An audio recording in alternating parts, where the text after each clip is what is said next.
right, welcome back to The Big Picture. We have Lacey Crisp joining us today. Hi, Lacey. Hello. Hi, thanks for having me. Absolutely. You focus on crime in Columbus, and you do a great job at it. Thank you. And you just spoke with the Licking County Sheriff's Office about a case that's involving swatting. Can you just start by explaining simply what is swatting? So swatting is basically a call that someone gets. It's a hoax. It's not a real event, but they do it in a way to draw law enforcement or to create a distraction for something or to create chaos, basically. Why do they do that? Who knows? Good question. Yeah. I mean, there's some theories out there that they do it to test law enforcement or, like I said, to divert law enforcement from one area so maybe crimes can be committed in another area.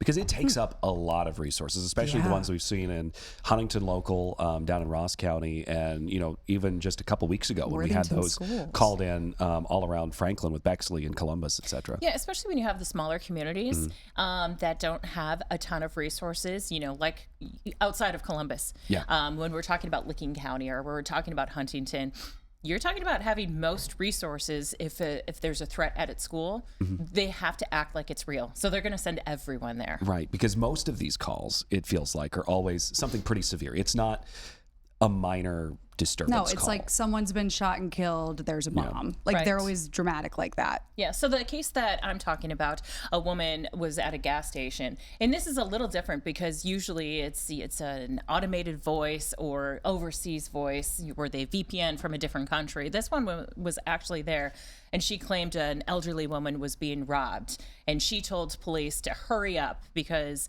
it appeared this woman was going to be hurt. And she said that a couple of times to law enforcement or to 911 to hurry up. And so about a dozen Licking County Sheriff's deputies and Pataskala police showed up, and there was no one there. Oh my gosh. And you talked to Licking County yesterday about this. Yeah, and they explained to me how many resources were thrown at this, if you can take a listen. Officers were tied up. Not only did it tie up our resources, but it also put our community in harm. Our officers responded with lights and sirens. So anybody that they passed, they were putting them in harm. It tied up our resources as well. If there was another active call going on, our guys were tied up. So, it put a lot of stress on our agency at that moment, but it put more stress on the community because we couldn't respond to problems that they were having. And let's pull up the mugshot of the suspect. She was captured and she's being prosecuted right now, right, Lacey? She was on trial last week and she was found guilty, which this is the first time in Licking County they have taken the swatting law to trial. She was found guilty. She's been sentenced to 16 months behind bars. Now, the irony of all of this, so the new swatting law was passed in 2022. Representative Kevin Miller, who's from Licking County, was the lead sponsor of that bill. He and the other co-sponsors, shortly after they passed the bill, were all the victims of swatting calls. And so the captain who I spoke with actually showed up to Kevin's house because they got a call, that someone was being harmed at Representative Miller's house, and he showed up. And Representative Miller is a former state trooper. So he knows all of the law enforcement, of course, in Licking County. So they show up to his house, guns out, because they're afraid someone's being hurt. And it was a hoax. Jeez. And these arrests are just hard to come by. They really are, because like I said before, most of them are VPN through a different country. And while the person could be in the United States, they try to, send it to Europe or send it to wherever, so it's not easily trackable. And so arrests are rare, and someone like this being convicted is even rarer. Yeah. So this is why it was such a big deal for Licking County to actually have not only an arrest, but a prosecution, a guilty verdict. Right. Yeah. What are like the penalties for something like this? So with the law that was passed in 2022, it used to be a misdemeanor. Right. And now they're felony offenses. And so if no one is injured, as in this case, it's a range of 14 to 18 months, I believe. If someone actually is injured for this hoax call, if one of the law enforcement officers, or in the case of Licking Valley Schools, that was a dangerous situation because a dad showed up with a gun, and he actually appeared similar to the description in the call. So that could have been a really bad situation. So let's say hypothetically someone would have been injured in that case,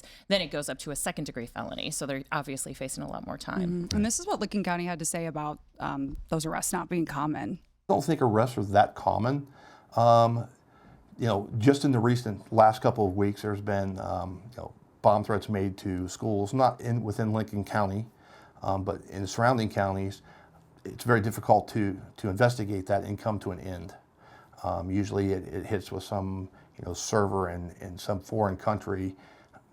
It's very difficult to pin it to a person.